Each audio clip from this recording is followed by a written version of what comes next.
नमस्कार दोस्तों, मैं डॉक्टर बीके चौरसिया इस यूट्यूब चैनल में आपका स्वागत करता हूं। दोस्तों, किडनी से जुड़ी समस्याओं के समाधान के लिए या किडनी से जुड़ी कोई भी अहम जानकारी के लिए हम कोशिश करते हैं आप तक वो जानकारी पहुंचाएं ताकि आप इस बीमारी से लड़ सकें और जीत हासिल कर सकें। और आज एक बहुत खास टॉपिक पर बात करने वाला हूं और वो टॉपिक है कि कैसे क्रिएटिनिन को कम किया जाए। दोस्तों, हमें पता है कि किडनी हमारे शरीर का सबसे महत्वपूर्ण अंग है। इसका काम हमारे शरीर में रक्त की सफाई का होता है। किडनी में कई ऐसी प्रॉब्लम्स और समस्याएं होती हैं जिससे हमारे शरीर में क्रिएटिनिन लेवल बढ़ने लगता है। नॉर्मली जब तक दोनों किडनीज प्रॉपर वर्क करती हैं हमें कोई दिक्कत नहीं होता। थोड़ी बहुत डैमेज की स्थिति में भी क्रिएटिनिन मेंटेन होता है, लेकिन दोनों किडनीज 50% से अधिक डैमेज होती हैं, उनके फंक्शनिंग में डिस्टर्बेंस आना शुरू होता है और हमारा क्रिएटिनिन लेवल बढ़ने लगता है। हम में से बहुत से लोगों को ये पता भी नहीं होता कि क्रिएटिनिन होता क्या है। एक्चुअली क्रिएटिनिन हमारे ब्लड में पाया जाता है। एक तरीके से ये एक वेस्ट मटेरियल है, एक खराब उत्पाद है। इस खराब पदार्थ को किडनी फिल्टर करते हुए यूरिन के माध्यम से बाहर निकाल देती है, मगर जब इसकी मात्रा बढ़ने लगती है तब किडनी के काम पर लोड पड़ता है, किडनी पे लोड पड़ता है और किडनी खराब होने लगती है और इसकी वजह से शरीर से क्रिएटिनिन को बाहर निकालने में दिक्कत होने लगती है। इससे क्रिएटिनिन का लेवल बढ़ने लगता है और क्रिएटिनिन बढ़ने की वजह से कई सारी समस्याओं का सामना करना पड़ता है। अगर आप क्रिएटिनिन लेवल को सामान्य रखते हैं और या इसको बढ़ने से रोकते हैं तो किडनी की कार्यक्षमता मेंटेन रह सकती है, और अगर ऐसा नहीं कर पाते हैं तो किडनी डिस्टर्ब होने लगती है और आपका GFR यानी ग्लोबल फिल्ट्रेशन रेट लगातार कम होने लगता है। तो हम ये बात करते हैं ऐसे कुछ टिप्स के बारे में जिसको फॉलो करके आप अपने क्रिएटिनिन को मेंटेन रख सकते हैं या कम भी कर सकते हैं। सबसे पहले बढ़े हुए क्रिएटिनिन को कम करने के लिए आप अपने डाइट में नमक और सोडियम के लेवल को कम कर दें।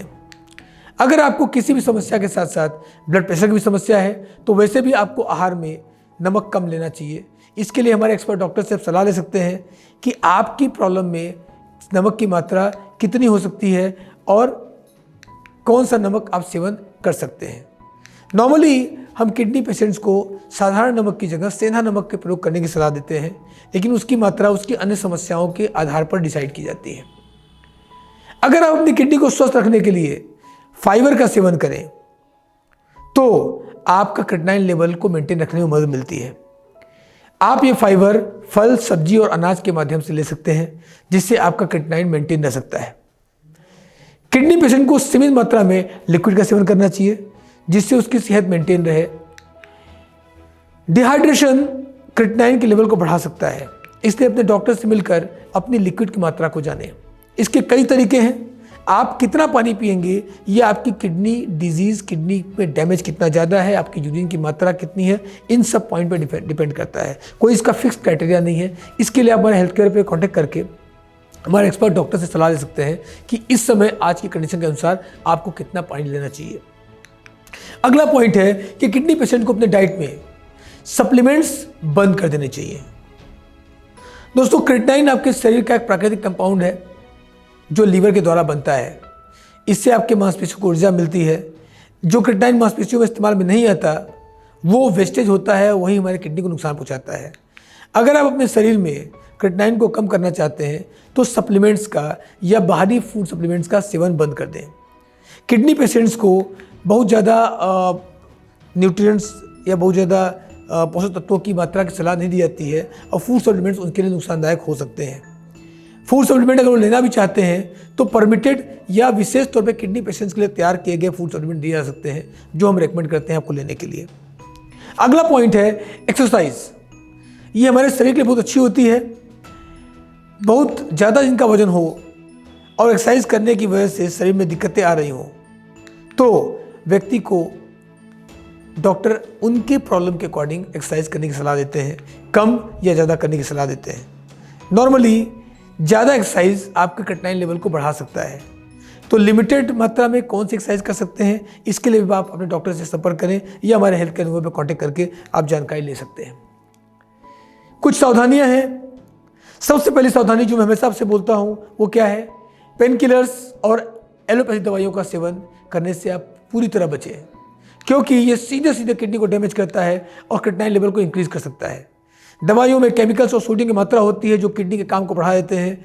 छोटे मोटे दर्द के लिए पेनकिलर का लेना, हैवी एंटीबायोटिक का लेना या कोई भी इस तरह की दवाई को लेना आपके लिए घातक हो सकता है। आपकी मेंटेन किडनी को भी डैमेज कर सकता है। डैमेज किडनी की तो बात ही मत करिए। कई बार हम काम के दबाव में या सही जगह सही ऑप्शन न मिलने के कारण यूरिन को भी रोक के रखते हैं।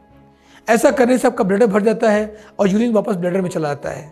ऐसा बार बार करने से बैक्टीरिया हमारे किडनी को नुकसान पहुंचाने लगते हैं। यूटीआई या इन्फेक्शन की प्रॉब्लम पैदा होती है।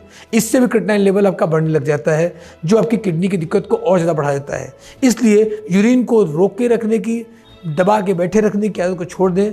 नेचुरल प्रेशर को कहीं मत रोकें। जब भी यूरिन हो, आपको ज़रूरत महसूस हो, आप तुरंत यूरिन पास करें। अगला पॉइंट दोस्त ये है कि प्रोटीन हमारे शरीर के लिए बहुत फायदेमंद है, लेकिन किडनी की बीमारी में ये प्रोटीन नुकसान की वजह बन जाता है। किडनी की बीमारी में सोडियम, पोटेशियम, फास्फोरस और प्रोटीन का सेवन बंद कर देना चाहिए। ये आपकी बीमारी को और गंभीर कर सकता है। एक रिसर्च के अनुसार प्रोटीन का सेवन करने से आपका क्रिएटिनिन लेवल बढ़ सकता है, इसलिए अपने आहार में प्रोटीन का सेवन को कम कर दें। कौन से प्रोटीन है जो आपको नुकसान कम से कम करेंगे, ये अपने डॉक्टर से सलाह लें। एनिमल प्रोटीन बिल्कुल न लें। वेज प्रोटीन को आप ले सकते हैं, लेकिन एक सीमित मात्रा में ले सकते हैं। ये कुछ अहम बातें हैं जिसका पालन करके आप क्रिएटिनिन लेवल को आसानी से बढ़ने से रोक सकते हैं, कम भी कर सकते हैं। इस तरह की और जानकारियों के लिए आप हमारे चैनल को देखते रहें और अपनी किडनी से जुड़ी किसी भी समस्या के समाधान के लिए हमारे हेल्थ केयर नंबर पर कॉन्टैक्ट करके आप हमारे एक्सपर्ट डॉक्टर से सलाह ले सकते हैं, या नीचे कमेंट बॉक्स पे अपना समस्या लिख सकते हैं। हम आपको समाधान देने की कोशिश करेंगे। नमस्कार, धन्यवाद।